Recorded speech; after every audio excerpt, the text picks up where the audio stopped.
Allez, petite actu hydrogène, faut pas délaisser cette énergie qui pour l'instant a du mal, donc on en parle aussi, h2-mobile.fr. Voiture à hydrogène, Hyundai prévoit de multiplier par 2 sa production de Nexo.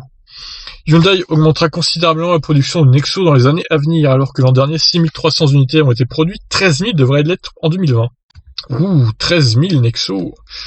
Pour Tremblay, constructeur, pour 2030, le constructeur asiatique mise sur la fabrication de 500 000 voitures à pile à combustible par an, induisant une forte baisse du prix de ces véhicules à hydrogène.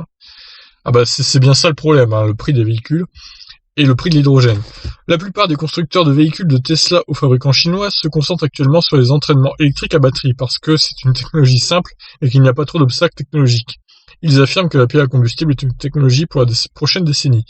Nous pensons que c'est une technologie pour cette décennie, a déclaré Chae-Hoon Kim, responsable de la production de piles à combustible chez Hyundai. Fort de cette conviction, le constructeur sud-coréen doublera dès 2020 le nombre de Nexo produits et prévoit d'atteindre 500 000 voitures à hydrogène d'ici 2030.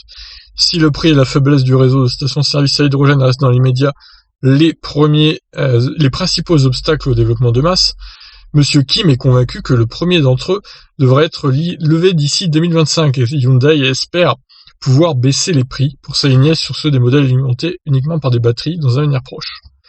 Bah oui, il faudrait au moins ça, même si l'hydrogène baisse pas tout de suite, il faut au moins que les prix des voitures soient alignés sur ceux des voitures électriques pour donner une chance à l'hydrogène, parce que pour l'instant, il n'y a que des obstacles. Hyundai fonde cette prévision sur son expérience. La société a construit annuellement 200 exemplaires du prédécesseur du Nexo, le iX35, entre 2013 et 2018. 200 seulement. Lorsque nous sommes passés de la pile à combustible iX35 à Nexo, nous avions prévu de produire 3500 véhicules par an, ce qui a déjà réduit de moitié le coût de notre système. Parmi les autres arguments développés pour étayer sa vision stratégique, le responsable de la production de piles à combustible chez Hyundai a aussi rappelé l'organisation particulière de sa société. Si la plupart des fournisseurs indépendants ne souhaitent pas développer de composants pour les piles à combustible parce qu'il y a encore trop peu de véhicules disponibles, le groupe Hyundai, lui, possède un réseau bien ainsi. Reste néanmoins la question du nombre de stations hydrogène. Si les véhicules à hydrogène ont une autonomie plus importante que la plupart des voitures purement électriques et offrent la possibilité de faire le plein en quelques minutes, les quelques 180 stations d'hydrogène ouvertes à ce jour en Europe ne sont pas suffisantes pour permettre un développement de masse de la voiture à pile à combustible. Les récentes décisions, et notamment de l'Allemagne ou de la France, semblent laisser entrevoir ce changement d'échelle.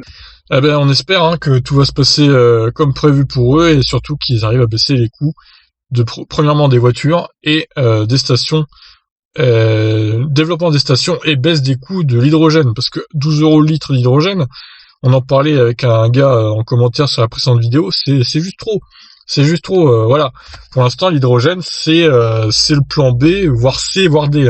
Franchement, c'est loin d'être au point. Mais je ne désespère pas, ça sera sûrement au point dans 10 ans. Sur ce, je vous laisse réagir. Ciao.